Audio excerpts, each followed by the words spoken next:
छथिन किछ कहियो किछ कहियो किछ कहियो ओ जे ई सब गीत सुनै छथिन त हमरा नहीं नीक लागैया खास करके किया कि एकटा ई सब गीत हिनका सुना के लायक नहीं छै हिनका लेल कोनो स्पेशल गीत बन हे गे बुधनी में एगो बीड़ी दी है गे हे गे बुधनी में एगो बीड़ी दी है गे बीड़ी दी है गे हुक्का बीड़ी दी है गे बीड़ी दी है गे हुक्का बीड़ी दी है गे चाचा जी चैटिंग बाद में कर ले यो चाचा जी चैटिंग बाद में कर ले कनि मोबाइल रख दियो आधा रात में फोन दुइया आदमी के आबै छै या त उधार के नहीं त जुगाड़ के बीड़ी दी है के हुक्का बीड़ी दी है के एक बार चाचा जी ला ताली बजा दियो सब गोटे जोर से हे गे बुधनी में एगो बीड़ी दी है के हे गे बुधनी में एगो बीड़ी दी है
जोरदार ताली बजा दियो नीक लागल हुआ तो सब गोटे हे गे बुधनी में एगो बीड़ी दी है गे हे गे बुधनी में एगो बीड़ी दी है गे हे गे बुधनी में एगो बीड़ी दी है गे हे गे बुधनी में एगो बीड़ी दी है गे हे गे बुधनी में एगो बीड़ी दी है गे आई तमाम चुन कह दियो कि गाम भेल सुनियर दलान भेल सुनियो आई कह के गांव घर के स्थिति छे ओई हिसाब से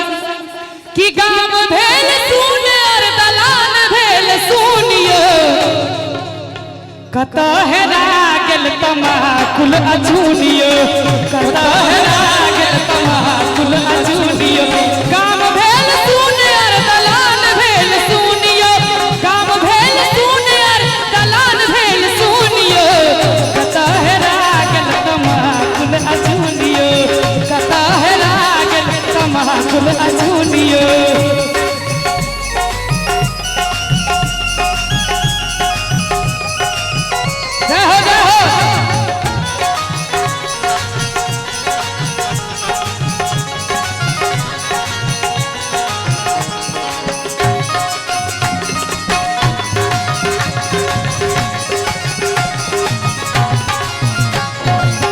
पीढ़ी दर पीढ़ी हेरायल सहनता बाप छठ बूढ़ बेटा के नहीं चिंता पीढ़ी दर पीढ़ी हेरायल सहनता बाप छठ बूढ़ बेटा के नहीं चिंता कनी शब्द पर गौर करबे चाचा जी पीढ़ी दर पीढ़ी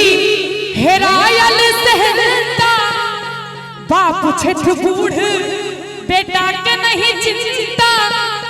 त सबटा पुरुष भेल कनिए में लीलियो सबटा पुरुष भेल कनिए में लीलियो कता हेरा गेल तमाकुल अछूनियो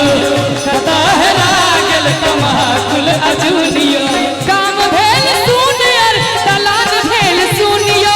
काम भेल सुनियर दलान भेल सुनियो कता हेरा गेल तमाकुल अछूनियो कता हेरा गेल कता हेरा